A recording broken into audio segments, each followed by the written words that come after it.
Ladies and gentlemen, boys and girls, children of all ages, welcome to the channel. It's your boy, World of Wrestling, here again to talk about AEW Dynamite November 16, 2022 review. This was a pretty decent show, I'd have to say. I enjoyed a lot of it. I got to see what the match card was on Dynamite tonight. I think the match card on paper is pretty good, but the build towards these matches, I mean, my gosh, they're fucking terrible. I mean, if you didn't have this week-to-week shit and you just had the matches booked for this pay-per-view, it wouldn't be all that bad and you wouldn't care about the build because there's no way of saying there is a build because they don't have a week-to-week show. But unfortunately, Dynamite is a week-to-week show for AEW, and there's no fucking builds for most of these matches. Outside of Jon Moxley and MJF, Saraya, and Brett Baker, the rest of this card, I gotta say, ain't that much of a build at all. It's just a bunch of shit thrown together and say, here you go, enjoy the pay-per-view for $50. Like, what the fuck, man? I honestly think this pay-per-view will be fun, though. Just have your expectations extremely low. Kind of like how we used to do it with WWE pay-per-views. I think Survivor Series has got the same situation going on outside of War Games. I think Survivor Series is going to be not that big of a deal. I don't think anyone's going to really care except for the War Game matches. So yeah, I'm not too keen on that. I will be giving you guys a review on Raw from Monday night, on Thursday night, tomorrow. Hopefully I don't pass out to sleep, get bored, and just say, fuck it, I ain't doing the review at all. But then again, those things have happened before, as you guys already know. There's been times I say I'm going to do the review and end up not doing it because I just don't give a fuck. Because WWE Raw sucks ass. I'm sorry. It's the worst fucking show on the entire week. Outside of maybe NXT, I think NXT is probably worse than Raw, but Raw is pretty bad, especially with 3 hours. And I think a lot of you guys would agree with me on that. All right, so let's get into the review. The very first match on the show was actually Claudio and Bryan Danielson teaming together against Chris Jericho and Sammy Guevara. This was a really entertaining tag team matchup. There was a lot of this was actually a decent tag team match. It didn't feel like a tornado tag match. Felt like a legitimate tag team matchup overall. So I enjoyed it for what it was. I will admit, though, I don't know if you guys agree with me on this point of view, but I don't think Jericho should have suffered an L in this match, especially the fact that he's got to defend the Ring of Honor World Championship against all three competitors that were in this match tonight. I mean, he's got to face Bryan Danielson, Sammy Guevara, and Claudio in the match, and he ends up being submitted and tapping out. That I don't particularly like. If you wanted to have Sammy Guevara eat an L for the team, I'm totally cool with that because Sammy Guevara is not going to be winning jack shit come Saturday, which, thank God, this pay-per-view is coming up on Saturday. So, folks, be aware that I will be live Saturday night. I will be providing you guys a live stream. There will not be any, upload. This will be live, so it will be a live interaction with all you guys. Not as the show is going on, but after the show is over, we will go over everything on the pay-per-view card. It will be like an hour-long live review, and you guys can come on in like Random Wrestling Talk, and we'll discuss all about it. You guys can tell me whatever you want about the show, what you thought was good and what was bad, and we will go over all of that Saturday night. So, Yeah. So Claudio ends up submitting Chris Jericho in a sharpshooter to end the match. But overall, everybody in this match did very well. I enjoyed it for what it was. Just kind of jumping around here. I'm going to go over the segments as well, but let's go over the matches first. We also had Anthony Bowens and Swerve Strickland going at it one-on-one. Before that match even took place, we saw a music video with Anthony Bowens and Max Caster doing like a spoof of Waterboy with Captain Insano, The Big Show. Oh my gosh. This was fucking retarded. My friend Matt87 Eagle, he texted me, he goes, doesn't this remind you of something? I go, yeah. He goes, it's the Waterboy. He goes, yeah, somebody needs a good Waterboy. I'm like, yeah, where's Adam Sandler when you need him? I swear it was a complete copycat. They had these spoof characters playing Keith Lee and Swerve Strickland, and they were calling in to speak to Captain Insano, and they were just laughing at him like Adam Sandler as Bobby Boucher had happened to him in the movie itself. That was fucking hilarious. Then they cut to a actual music video of them rapping about the entire thing using Keith Lee and Swerve Strickland in this music video. Fucking funny as hell. I mean, literally, I'm getting really into rap music, and it's more like Christian independent rap music I'm more into. I'm not into the modern day rap music, mainstream shit. I don't like that crap. I think that is absolute garbage. It's downer, and it does not help or elevate the community as a whole. They're about sex, drugs, and violence, and that shit gets old. I mean, it's been done enough. It's killed, a lot of the music industry. And there's got to be a change in the music industry, especially in the rap genre. So I'm not too keen on it, and I'm not very happy with the mainstream rap industry because I honestly don't think they can rap their way out of a fucking paper bag. Anyway, Max Caster and Anthony Bowens cut a beautiful music video on Keith Lee and Swerve Strickland. I think it was excellent. I can't wait to see these two teams go at it for a third time. I think they will kill it this time around in this pay-per-view, hopefully. We may see some things differently. We're definitely going to see the end of Keith Lee and Swerve Strickland. This is the final match. These two guys are going to be teaming together. I have a gut feeling on that. What else happened on the show here? Trying to think.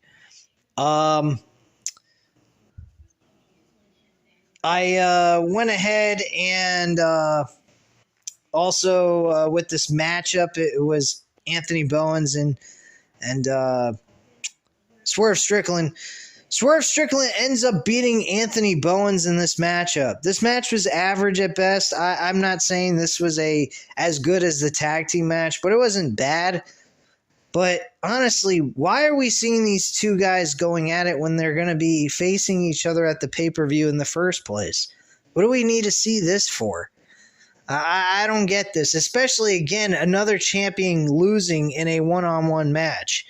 This is very WWE-esque shit that Vince McMahon used to do when he was in creative. I don't like this. This is very bad. And it doesn't really help out the champions in looking good going into the pay-per-view. Especially with the fact that they cut a beautiful fucking music video that I thought was awesome. But unfortunately, they didn't really do a great job with, actually making this worth our while to see Anthony Bowens wrestle when he loses to Swerve Strickland. I think Anthony Bowens should have faced somebody else, but unfortunately that was not the case, and Swerve Strickland walks away with a W here. All right, so some couple of promo segments took place. One was a vignette of Darby Allin being carried out by a group of fans, like as if he was a rock star jumping off a stage, and them just basically carrying him around with their hands, and then eventually placed inside the back seat of this convertible car. Sting was actually the one driving this convertible car, and Darby Allin was getting himself out of the body bag that he was in, apparently symbolizing the fact that he was beaten to high hell by Jeff Jarrett and Jay Lethal.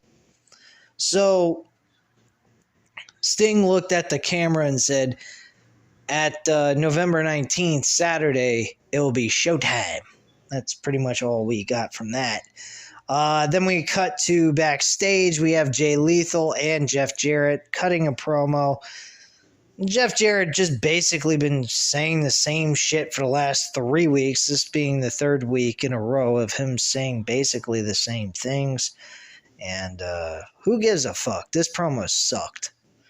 I mean, Jeff Jarrett, if this was TNA, Jeff Jarrett in 2006, and we were in that time frame, I'd say, yeah, this is cool. But let's be real, folks. This is not cool. This is old, beat up, worn out. If I want to see Jeff Jarrett back in his glory days, I'll watch him in WCW in 2000 and 2001, or I'll go watch him in TNA. But, I mean, unlike what Impact is now. Impact's fucking terrible. They're lucky if they break 100,000 views a week on their weekly televised show. Anyway, guys, moving forward here, we had Samoa Joe in the ring with Tony Schiavone being interviewed about why he did what he did to Wardlow last week. Well, it's real simple, guys. It doesn't take rocket science. Wardlow said that he is going to win every single championship from AEW and Ring of Honor that is in the company. Now, Samoa Joe, don't get me wrong, doesn't he carry the Ring of Honor Television Championship? I think so. Yes, he does. He carries a big giant gold belt on his shoulder all the time. I'd imagine, yes, he would definitely be looked at as somebody as a target, and his attitude would be, well, let me strike him first before he strikes me mentality. That makes sense. Most people would actually do that. Anyone with an intelligent mind would do that. But then again, who the fuck knows, right? Anyway, Samoa Joe basically explains that in this dumb fucking promo, which I don't understand why he has to explain himself. It was a beautiful promo by him, pure intensity, full of anger and rage, and I fucking loved it. Unbelievable. I really hope that at Final Battle on Ring of Honor's side of the pay-per-view for Final Battle, I hope we see Samoa Joe and Wardlow one-on-one. No fucking bullshit with Will Hobbs. I honestly was intrigued with the Will Hobbs-Wardlow match, but with Samoa Joe in the mix, this being a triple threat match, I don't particularly care for Will Hobbs even being in this match, because you have two champions that could go at it and unify, well, not really unify, but they could be a double champion and do something like that. That is what I'm hoping for Final Battle. I am hoping that they actually do a champion versus champion world title for title match, and have Wardlow try to attempt to achieve what he's saying he's going to do. And who knows, maybe they'll do it. I think they should. I think Wardlow should be the guy to dethrone Samoa Joe for the Ring of Honor Television Championship and get some prestige on Wardlow. Right now, what they're doing with Wardlow can be beneficial. I think Wardlow should walk away as the champion, still retaining the TNT championship. I think he should beat Will Hobbs. I was going to say Bobby Lashley. What the fuck? That's the wrong show. Anyway, I think he should beat Will Hobbs, retain his championship. Samoa Joe doesn't take an L in this match. We move to Final Battle and we do a title for title match, and Samoa Joe loses to Wardlow, having Wardlow build his stock and his name and get some prestige on him and give him some importance on this fucking show, because lately, after winning the TNT championship, he has done fucking nothing. So a rivalry with Samoa Joe, I think, is definitely in the books for him and absolutely necessary to help him get over as a AEW superstar. Anyway, so things broke down afterwards. Will Hobbs came out. He wanted to do a fight, a brawl with Samoa Joe. And then Wardlow comes out. And then everybody in the locker room comes out and tries to separate this big-ass brawl that was about to happen or take place. And he goes ahead and the whole locker room comes out. They're trying to break everybody, and Wardlow just fucking destroys everyone. And he's the only one standing tall at that point at the end of this segment. I love it. I think it was very good. I think it was very executed pretty well, and I think this was the proper thing to do, and they're on the right track with Wardlow creatively, and I think they're going to do better with him if they continue to go in this direction. I actually think this is excellent. I love what they're doing with him and Samoa Joe. So I'm looking forward to this match. I hope it turns out to be very well and go very well. Anyway, moving on. All right, next up, we actually had Britt Baker backstage cutting her promo on the match she's going to have with Saraya, whatever way you want to pronounce it. I always pronounce it wrong. I don't know which way to pronounce it. So if I'm mispronouncing it, oh well. Britt Baker addresses Saraya and their match at Full Gear on November 19th. They talk about how they are going to go to war, and how Britt Baker is tired of hearing Saraya say that she has been given this opportunity, that she's never earned it. She said, I've been here for 3 years, and I went from a happy-go-lucky person that's happy to just be here to a very talented and top-notch woman performer in this company. So she says, I had an opportunity, I ran with it. You're telling me that I was given this opportunity and acted like as if I did not go ahead and actually earn where I'm at this point? She said, at Full Gear, I'm going to prove to you why they call me DMD. She also discusses about the fact that, no, I may have not wrestled in Madison Square Garden, but during the worst times in pro wrestling, when we had a pandemic and we had barely any fans showing up, we literally showed up and I busted my ass in Daly Place in Jacksonville, Florida, and made a name for myself with no one around to cheer me on or boo me. So she says, that's something that you can't claim you've done in your career because you were out with an injury, unfortunately. I am the one who can claim that I did that. I earned the right to say I'm one of the top-notch women wrestlers in this company. And at Full Gear, I'm going to prove who I am. Britt Baker, DMD. And that's it. That was pretty much all she had to say in that promo. I think that promo was excellent. I think it was well delivered. And I enjoyed what she said. A lot of these promos tonight gave me some chills up my spine. I'm not going to lie. Especially with the last segment at the end of the show. That was really fucking good with Jon Moxley and MJF. I do have a little bit of a problem with it, but I will go over that once we get there. Next up, we had the Trios Tag Team title match.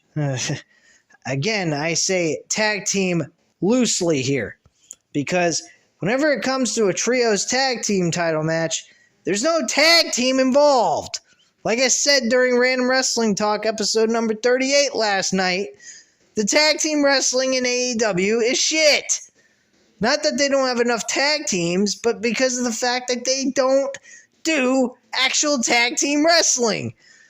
You should have two guys on each team standing on the apron holding the tag team rope that's in the corner and waiting to be tagged in, and that's it. If you want to break into the match to stop a 3 count, I understand that. That makes sense. And if you want to have it break down at the end and then eventually lead to a victory, that's fine too. But at least make it feel like a legitimate tag team match all the way through most of it. Here, this match was a full fucking tornado tag match. Once again, guys, there is no fucking tag team wrestling. There's nothing here. It was a good match. I'm not going to deny that. It was a fun, entertaining 6-man tag team match. But at the end of the day, guys, this was not a tag team match. This was a fiasco of tornado tag wrestling. I didn't know that this was Lucha Bray rules here. I understand the Lucha Brothers are in this match, and they're going up against the Martin brothers, Dante and Darvius Martin, along with this other new guy I've never seen. I don't remember his name, and who the fuck cares anyway? He didn't do a whole lot of anything in this match anyhow. But still, at the end of the day, like, what the fuck? You know? Can I see some tag team wrestling? Can I see some actual strategy behind the teaming of these guys and seeing what they can do to come up with a strategy to beat their opponents instead of just a full-blown fiasco of free-for-all? I mean, like, come on. Have a little bit of, balls to do something right here. What the fuck? Anyway, match was okay. Death Triangle wins the match. Pac ends up picking up the final move to get the victory for his team with the Black Arrow, and they walk away with the victory and still tag team champions for the trios team of the Death Triangle. After the match was over, they addressed the promo videos that have been taking place for the last few weeks. Pac said, look, we're not stupid. We know that they're coming. We have seen the videos. We know it's going to happen. If you're feeling froggy, you feel like you want to bring the heat, let's go. I'm ready to go, and so are we. So all of a sudden, we get a thing on the Titantron that shows the Elite are coming back. They're facing Pac and the Lucha Brothers in a 6-man tag team match for the Trios tag team titles. This is very, very fucking predictable. I really hope that Tony Khan does something a little different. You know, like maybe have the Elite lose, not reward them back the tag team titles, have them work their way back into the 6-man tag team, the Trios tag team title match, and this is just a one-off for them to come in and they come across being rusty or some shit like that, and they lose anyway.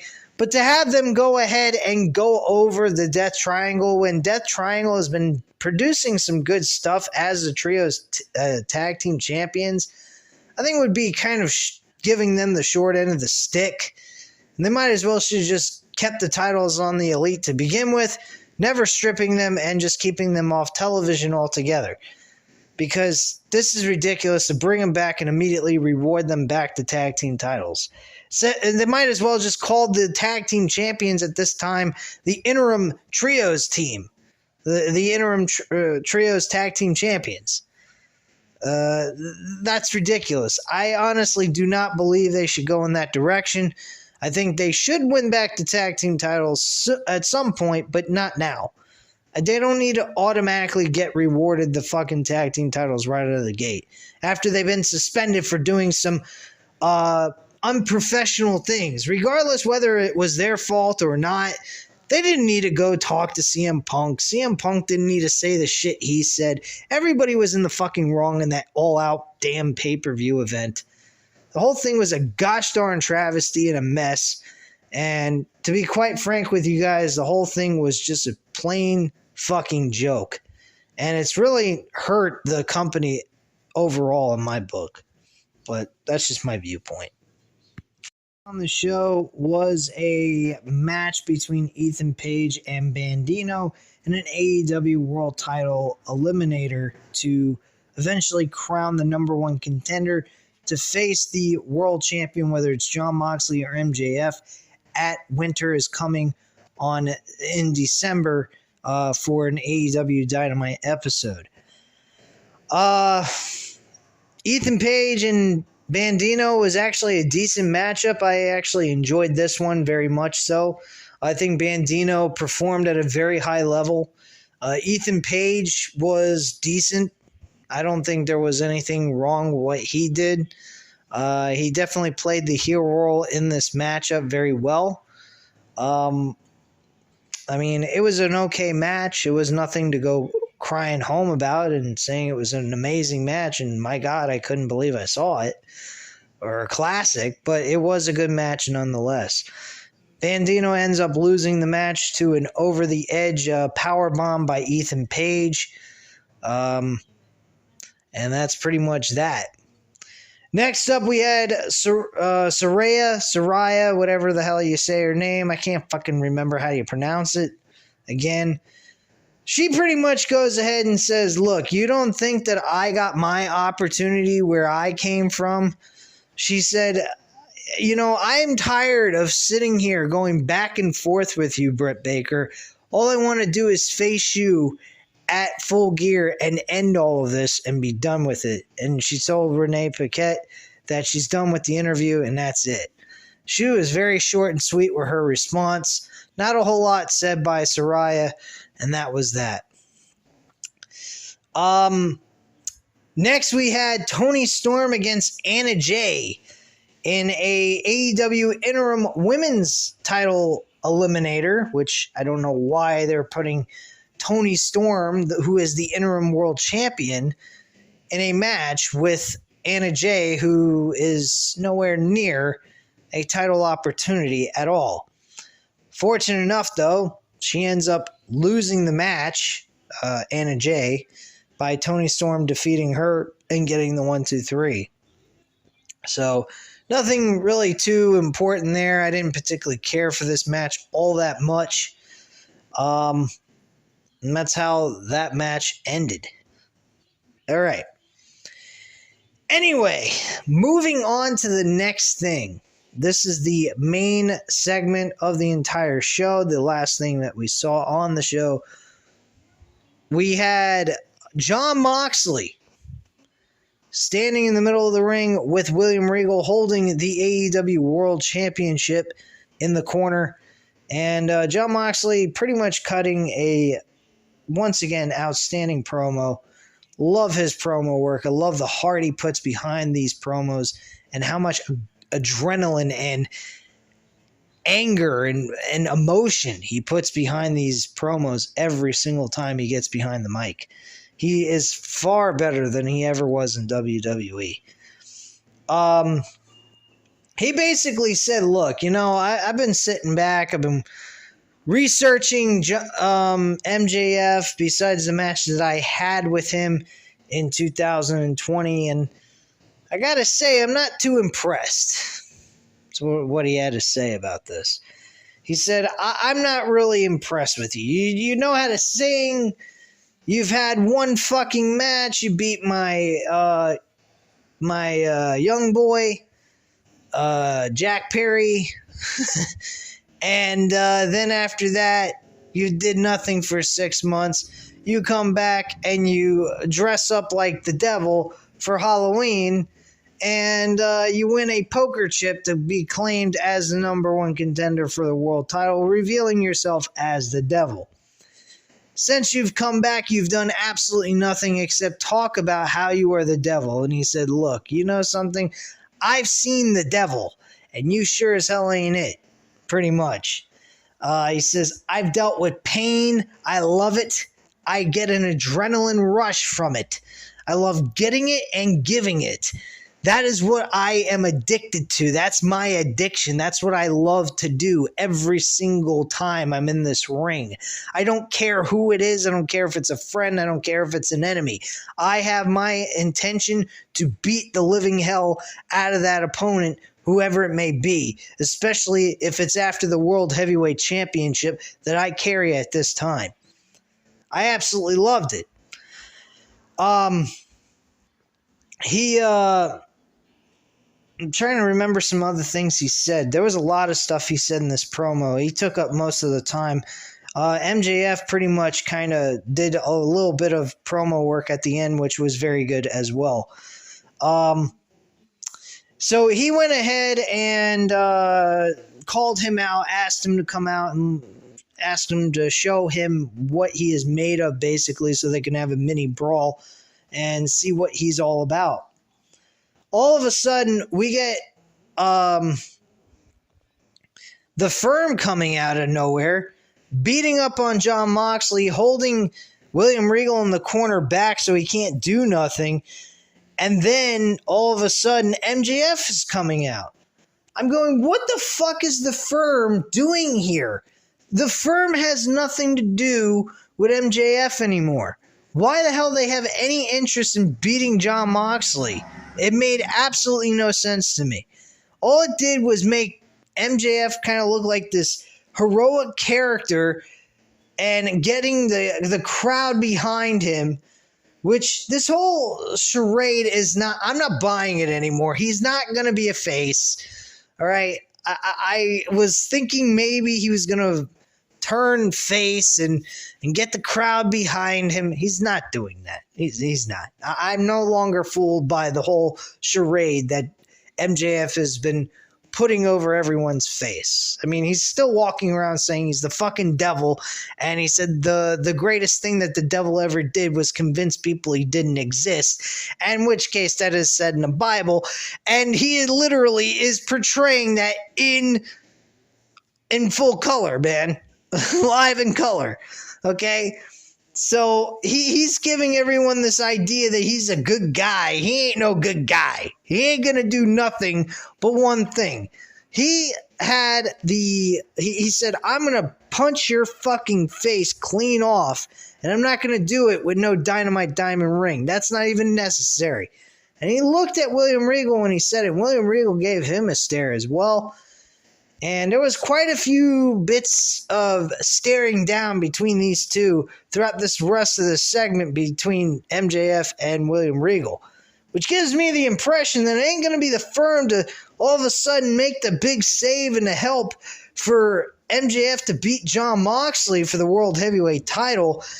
They're going to have William Regal show up in Jon Moxley's corner, and he is going to turn on Jon Moxley with the brass knucks, clank him in the fucking face. MJF's going to connect with his finisher, and he's going to win 1, 2, 3, or by submission, whichever way comes first. And that is what's going to happen here. So MJF basically said, you know what? I didn't come out here to save you, Moxley. I don't like you. I don't care about that. I just don't want your dumb Mark fans to come out and say, oh, well, MJF won because Jon Moxley wasn't fully healed for his match at Full Gear. So his attitude was, fuck that. I want everyone to know that I beat you clean while you were at full strength for this match. And he said, you claim that I am not tough, huh? He said, you're going to have to kill me before I go ahead and give up the opportunity to become the World Heavyweight Champion, and I'll tell you why. When it comes to that world title, it doesn't matter about drinking, it doesn't matter about eating, it doesn't matter about the amount of blood I drip out of my head. I do not care about oxygen. The only thing that matters to me is becoming the World Heavyweight Champion, and that title makes me the absolute best in this company, and I'm going to win that. Even if you try to kill me, it ain't gonna matter. I am taking that from you at Full Gear. And they pretty much stared at each other, and Jon Moxley grabbed the microphone and he said, well, you better have all the guts, and he's pointing his finger at his stomach and saying, you better have all the guts to be able to beat me, because if you don't, I'm going to do my job and I'm going to bring it the hell out of you. And I'm like, oh man, this promo, bro, guys, man, this promo was off the fucking hook. I love this promo. I think this match is going to be the best main event we've seen in a while. I mean, literally in a while. Because we've had some sad and disappointing main events to AEW, I think, in my book. Last good main event was the match with CM Punk and Hangman Page at the Double or Nothing pay-per-view. I think that was definitely a great main event, despite the fact that what happened afterwards with CM Punk later on down the road, I think that absolutely sucked. But hey, at the end of the day, I'll give CM Punk credit where credit is due. His match with Hangman Page was excellent. Hangman Page was also really good because he second-guessed himself and fucked himself over in the matchup. He ends up losing anyway and not retaining the AEW World Championship. So that is pretty much it. That is the entire review here for you guys. I hope you enjoyed it. If you did, please go ahead, hit the like button if you liked the video. Hit the subscribe button if you're not already subscribed to the channel anyway. And leave a comment down below. I'll definitely get back to you on that. I thank you guys very much for watching. Have a great night, guys. Bye.